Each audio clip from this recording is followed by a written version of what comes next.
Saya percaya setiap kita di rumah-rumah sudah dilawat dalam hadirat Tuhan. Mari saya mengajak kita membuka kedua tangan kita di hadapan Tuhan. Buka hati saudara, sebentar kita akan menerima firman Tuhan. Gembala sidang kita Pak Niko akan menyampaikan pesan Tuhan. Mari buka hati kita sama-sama di hadapan Tuhan. Oh Rabba Syakarala Batakarala Bayara Bayara Bayara Bayara Bayara Bayara. Oh Ramaya Ramaya Ramaya Ramaya. Yesus, Yesus. Mari nyanyikan bersama-sama saya. Bapa di surga, ku puji namamu. Saya persilakan Pak Niko. Bapa di surga, ku puji namamu.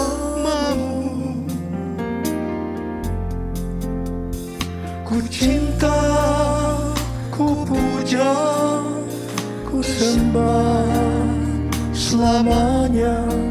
Bapa di surga, ku puji namamu. Bapa di surga, ku puji namamu. Oh Yesus. Bapa di surga, ku puji namamu. Ku cinta, ku puja, ku sembah selamanya. Bapa di surga, ku puji namamu. Mari angkat tangan saudara, kita sembah Dia.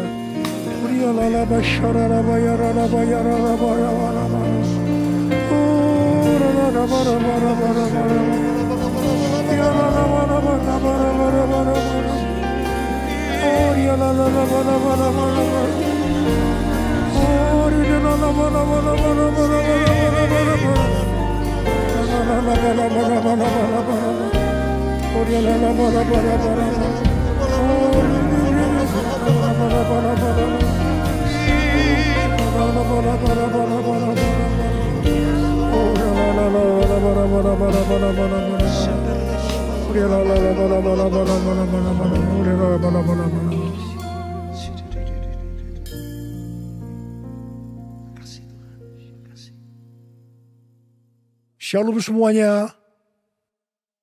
Hari ini kita merayakan Natal bersama-sama. Tema Natal untuk tahun 2021 adalah Immanuel, Allah menyertai kita. Matius 1 ayat 23 berkata, sesungguhnya anak darah itu akan mengandung dan melahirkan seorang anak laki-laki, dan mereka menamakan dia Immanuel, yang berarti Allah menyertai kita.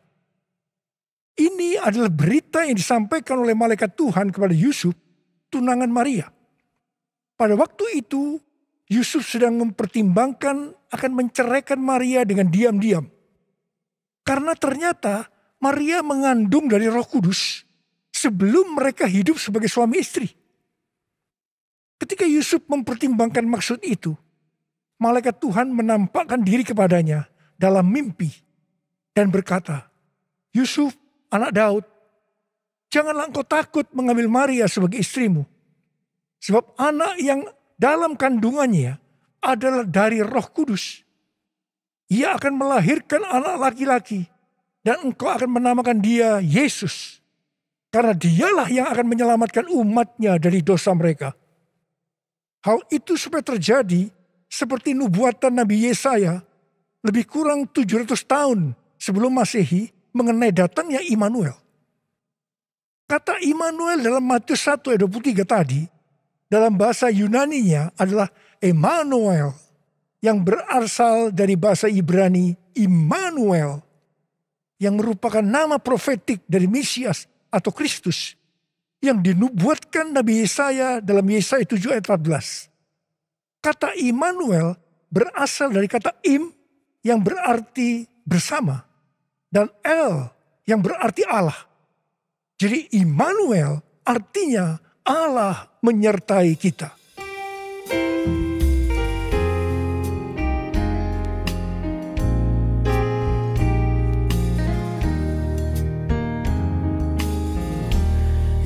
Immanuel,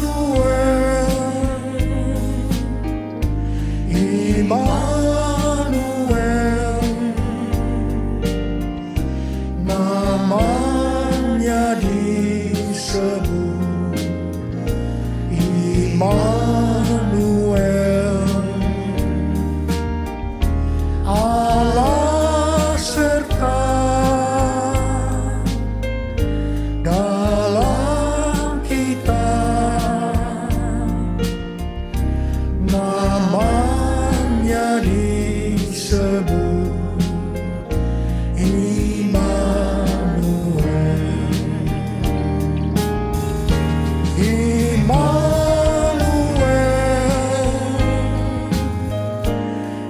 Immanuel,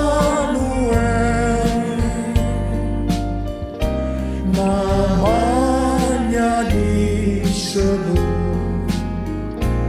Immanuel, Allah serta dalam kita, namanya disebut Immanuel, namanya disebut Immanuel.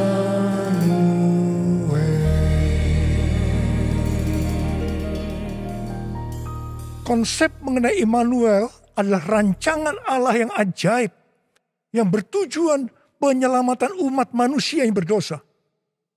Alkitab berkata, semua orang telah berbuat dosa dan telah kehilangan kemuliaan Allah. Upah dosa adalah maut, mati, tempatnya di neraka. Neraka adalah tempat yang sangat mengerikan. Jangan sampai masuk neraka. Untuk itulah Tuhan Yesus, Sang Mesias, Sang Immanuel lahir ke dalam dunia ini untuk menyelamatkan umat manusia yang berdosa. Immanuel yang artinya Allah menyertai kita, berbicara tentang kasih Allah yang luar biasa kepada umat manusia. Yohanes 3 ayat 16 berkata, karena begitu besar kasih Allah akan dunia ini, sehingga ia telah mengaruniakan anaknya yang tunggal, supaya setiap orang yang percaya kepadanya tidak binasa, melainkan beroleh hidup yang kekal. Bagaimana cara Tuhan Yesus menyelamatkan umat manusia? 2 Korintus 5 ayat 21 berkata, Dia yang tidak mengenal dosa telah dibuatnya menjadi dosa karena kita, supaya di dalam Dia kita dibenarkan oleh Allah. Ini dapat diterangkan sebagai berikut.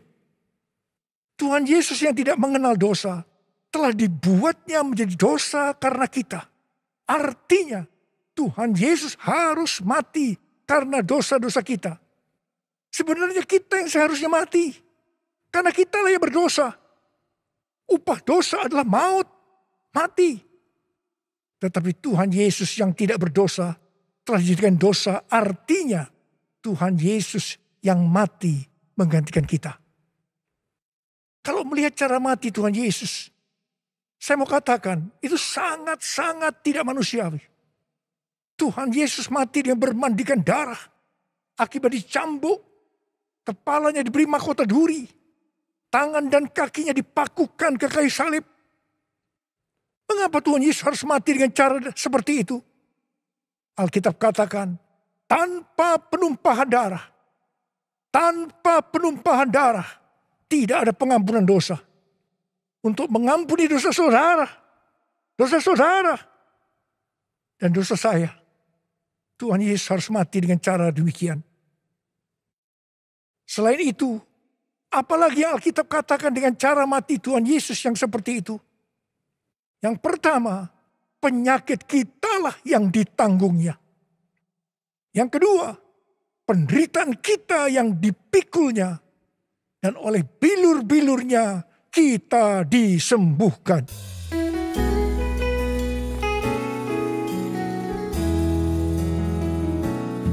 Kasih Allahku sungguh telah terbukti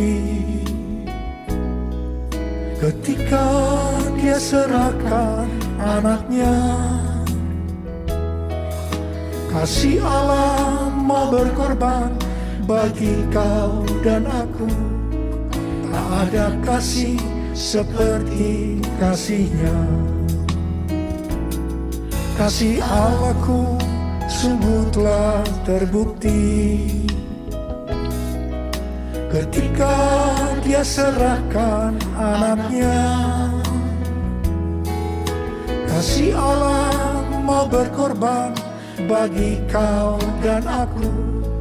Tak ada kasih seperti kasih-Nya.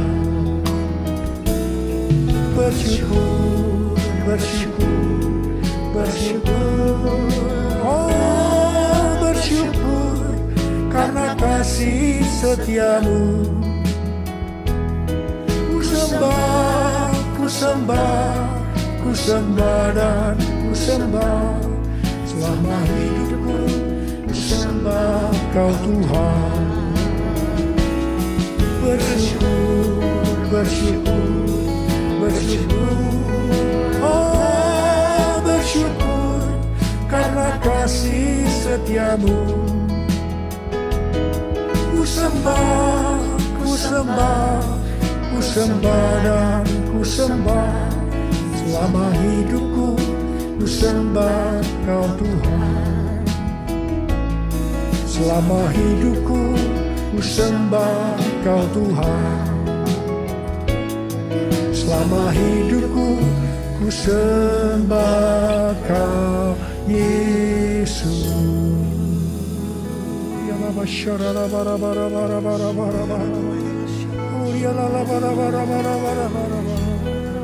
Mari kita angkat tangan kanan kita.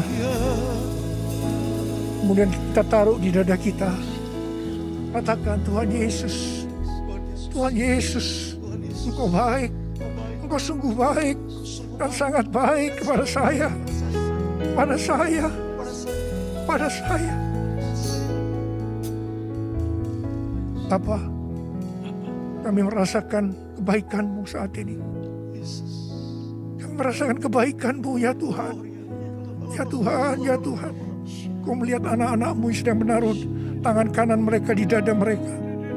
Bapa, Kau melihat keadaan mereka satu persatu.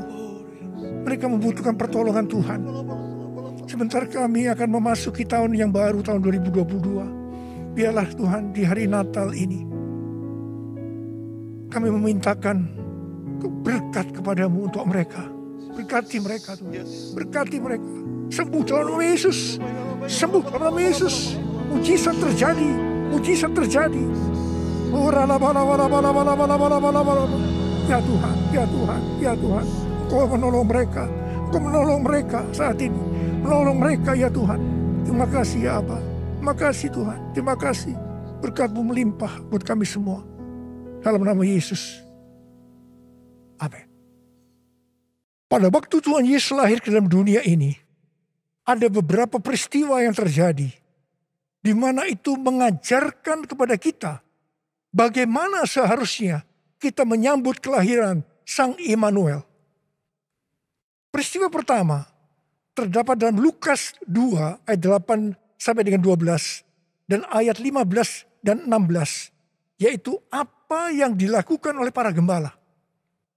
Ketika para gembala sedang menjaga ternak di waktu malam, tiba-tiba mereka didatangi oleh malaikat Tuhan. Dan kemuliaan Tuhan meliputi mereka. Mereka sangat ketakutan. Malaikat itu berkata kepada para gembala, jangan takut. Sebab sesungguhnya aku memberitakan kepadamu kabar kesukaan besar untuk seluruh bangsa. Hari ini telah lahir bagimu juru selamat, yaitu Kristus Tuhan di kota Daud. Dan inilah tandanya bagimu. Kamu akan menjumpai seorang bayi dibungkus dengan kain lampin dan terbaring dalam palungan. Mereka tidak mengerti apa yang dikatakan oleh malaikat tadi. Tetapi mereka taat pergi untuk menjumpai Sang Mesias, Immanuel. Di sini kata kuncinya adalah ketaatan. Peristiwa kedua terdapat dalam Lukas 2 ayat 13 dan 14. Yaitu adanya nyanyian para malaikat dan banyak bala tentara surgawi yang memuji Allah. Kemuliaan bagi Allah di tempat yang maha tinggi. Dan damai sejahtera di bumi di antara manusia yang berkenan kepadanya.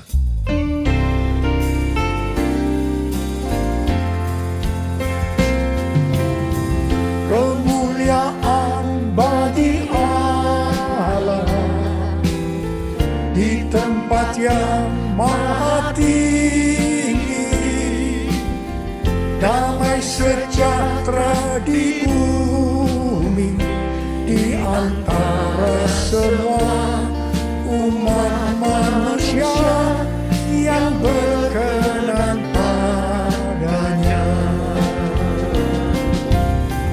Kemuliaan bagi Allah di tempat yang maha tinggi, damai sejahtera di bumi di antara semua umat manusia yang berkenan padanya. Di antara semua umat manusia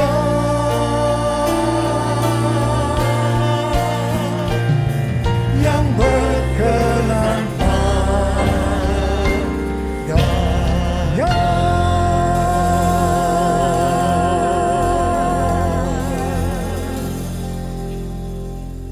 Di sini kata kuncinya adalah doa, pujian, dan penyembahan bersama-sama dalam unity siang dan malam. Peristiwa yang ketiga di dalam Matius 2 ayat 11a, yaitu orang Majus sujud menyembah Sang Mesias. Di sini kata kuncinya adalah sujud menyembah Sang Mesias, Immanuel. Peristiwa yang keempat terdapat dalam Matius 2 ayat 11 bagian B, di mana orang Majus membuka tempat harta bendanya dan mempersembahkan emas, kemenyan, dan mur. Di sini kata kuncinya adalah mempersembahkan emas, kemenyan, dan mur. Natal berbicara tentang kedatangan Tuhan Yesus yang pertama ke dalam dunia ini. Hari-hari ini kita sedang menantikan kedatangan Tuhan Yesus untuk kali yang kedua. Kalau pada waktu menyambut kedatangan Tuhan Yesus yang pertama, ada 4 hal yang dilakukan. Maka dalam menantikan kedatangan Tuhan Yesus untuk kali yang kedua, kita juga harus melakukan 4 hal tadi. Yang pertama, ketaatan. Yang kedua, doa, pujian, penyembahan bersama-sama dalam unity siang dan malam. Yang ketiga, sujud menyembah Tuhan Yesus. Yang keempat, mempersembahkan emas, kemenyan, dan mur untuk Tuhan Yesus. Hal yang pertama mengenai ketaatan. Untuk menyambut kedatangan Tuhan Yesus untuk kali yang kedua. Tuhan mau agar kita mentaati hal-hal sebagai berikut. Yang pertama, kita diminta untuk mencari dan memikirkan perkara-perkara yang di atas. Bukan yang di bumi. Sehingga pada saat dia datang menjemput gerejanya, kita juga akan ikut dalam pengangkatan. Yang mau katakan amin? Yang kedua, pesan Tuhan Yesus di kitab Wahyu, pasal 2 dan 3 untuk 7 gereja. Yang berarti untuk gerejanya di masa kini, yaitu siapa bertelinga hendaklah mendengarkan apa yang dikatakan oleh Roh kepada jemaat-jemaat. Dan barang siapa menang dan taat, mereka akan masuk surga. Katakan amin. Yang ketiga, kita harus menyelesaikan amanat agung dengan kuasa Pentakosta ketiga sebelum dia datang kembali. Dan yang keempat, kita harus menjadi serupa dengan gambar Yesus. Kita harus menjadi orang yang berintegritas. Hanya orang yang serupa dengan gambar Yesus yang akan ikut pengangkatan dan masuk surga. Hal yang kedua, mengenai doa, pujian, dan penyembahan. Ini merupakan prinsip restorasi Pondok Daud. Ini merupakan prinsip menara doa. Ini berbicara tentang keintiman dengan Tuhan. Orang yang hidupnya intim dengan Tuhan pasti merindukan kedatangannya. Sesuai dengan 2 Timotius 4 ayat 8. Maka orang yang merindukan kedatangannya akan mendapatkan mahkota kebenaran. Saudara yang merindukan untuk mendapatkan mahkota kebenaran, katakan amin. Hal yang ketiga, mengenai sujud menyembah Tuhan Yesus. Itu artinya kita melakukan segala kehendak Tuhan. Kisah Para Rasul 13 ayat 22 berkata bahwa tentang Daud, Allah telah mengatakan, aku telah mendapatkan Daud bin Isai, seorang yang berkenan di hatiku dan yang melakukan segala kehendakku. Daud berkenan di hati Tuhan karena Daud melakukan kehendak Tuhan pada zamannya. Itu juga artinya Daud sujud menyembah Tuhan. Bagi kita, Tuhan Yesus menghendaki agar kita sujud menyembah Dia. Artinya, kita harus melakukan kehendaknya pada zaman ini.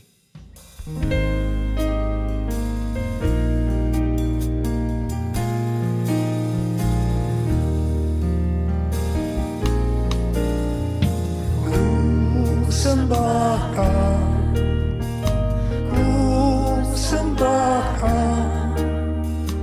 Engkau yang layak untuk ku sembah. Ku sembahkan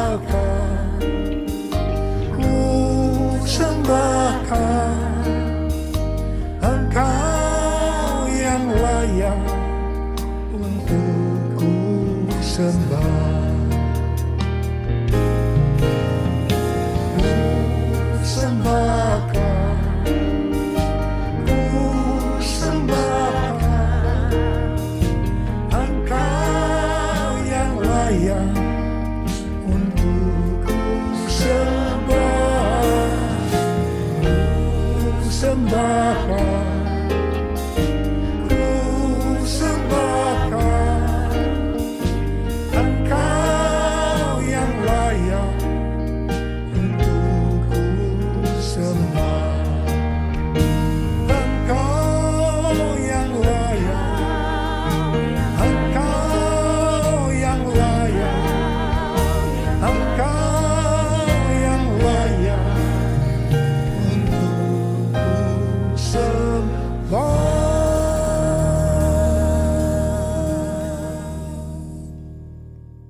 Yang keempat, mempersembahkan emas, kemenyan, dan mur.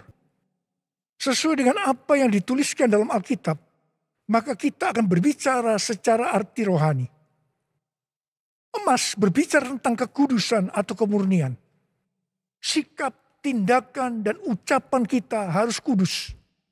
Sebab tanpa kekudusan, kita tidak ada seorang pun yang akan melihat Tuhan. Ini artinya kita harus mempersembahkan hidup kita untuk terus-menerus diproses dan dikuduskan oleh Tuhan. Emas biasanya dikaitkan dengan kekayaan, kesuksesan, dan kekuasaan. Kebanyakan motivasi orang yang bekerja atau berusaha adalah untuk mendapatkan 3 hal ini untuk dirinya sendiri. Tetapi kita diminta untuk mempersembahkan semuanya itu untuk Tuhan. Sehingga kita tidak akan cinta uang. Kita tidak akan sombong. Dan tetap mengasihi manusia seperti mengasihi dirinya sendiri. Emas juga berbicara tentang sesuatu yang mahal harganya. Seperti Tuhan meminta Ishak yang sangat mahal harganya bagi Abraham. Demikian juga Tuhan meminta sesuatu yang mahal bagi kita untuk dipersembahkan kepada Tuhan. Mungkin itu uang. Mungkin waktu, mungkin harga diri. Seperti Tuhan memberkati Abraham, Tuhan juga akan memberikan berkat-Nya kepada kita ketika kita mempersembahkan sesuatu yang mahal harganya. Kemenyan berbicara tentang korban. Sesuai dengan Roma 12 ayat 1, kita diminta untuk mempersembahkan tubuh ini sebagai korban yang hidup, kudus, dan berkenan kepada Tuhan. Itu adalah ibadah kita yang sejati. Kemenyan berbicara tentang persembahan yang menyenangkan hatinya Tuhan. Kalau kita melakukan segala kehendak Tuhan pada zaman ini, pasti itu menyenangkan hatinya Tuhan. Mur berasal dari bahasa Ibrani mor dan bahasa Yunani smurna yang artinya pahit. Ibrani 12 ayat 15 berkata, jagalah supaya jangan ada seorang pun menjauhkan diri dari kasih karunia Allah, agar jangan tumbuh akar yang pahit yang menimbulkan kerusuhan dan mencemarkan banyak orang. Ingat, jangan sampai mempunyai akar pahit. Amsal 4 ayat 23 berkata, jagalah hatimu dengan segala kewaspadaan, karena dari situlah terpancar kehidupan. Kita mau hidup kekal selama-lamanya, atau mati kekal selama-lamanya, tergantung kepada hati kita. Kalau hati kita kotor oleh akar pahit, maka akan menimbulkan bermacam-macam penyakit, dan akhirnya akan kehilangan keselamatan. Karena itu, kalau mulai muncul akar pahit, datang kepada Tuhan Yesus. Serahkan itu dan bertobat. Minta ampun. Karena selama ini menjauhkan diri dari kasih karunia Allah, maka engkau akan selamat. Mur juga berbicara tentang pengurapan. Salah satu bahan untuk membuat minyak urapan adalah mur. Pengurapan yang diberikan oleh Tuhan kepada kita harus dikembalikan kepada Tuhan untuk kemuliaan Tuhan, bukan untuk popularitas, mencari kekayaan atau kepentingan-kepentingan yang lainnya. Mari, angkat tangan saudara, katakan bersama saya, anointing fall on me, anointing fall on me. Let the power of the Holy Spirit fall on me. Anointing fall on me. Sekali lagi katakan, anointing fall on me. Anointing fall on me. Let the power of the Holy Spirit fall on me. Anointing fall on me.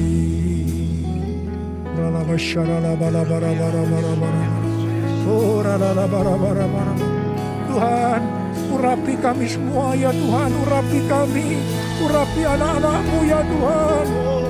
Bentar lagi kami akan memasuki tahun yang baru, tahun 2022. Urapi kami Tuhan, urapi. Turunkan urapan-Mu saat ini, terima urapan Tuhan, terima.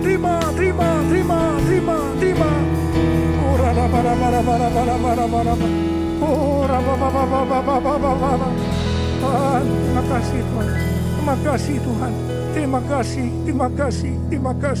Terima kasih. Dalam nama Yesus, haleluya. Amin. Mari di rumah-rumah kita buka hati kita siapkan untuk terima doa berkat dari Gembala Sidang kita. Terimalah berkat Tuhan. Kasih karunia yang berlimpah-limpah daripada Allah Bapa di dalam Anak yang tunggal Yesus Kristus. Persekutuan yang manis dengan Roh Kudus menyertai saudara sekalian mulai hari ini sampai Tuhan Yesus datang menjemput kita di awan-awan dan bahkan sampai selama-lamanya. Yang percaya bersama-sama katakan amin. Sekali lagi kami mengucapkan selamat Hari Natal tahun 2021 dan sekaligus selamat tahun baru 2022. Immanuel, Allah menyertai kita mulai hari ini sampai selama-lamanya. Yang percaya bersama-sama katakan amin.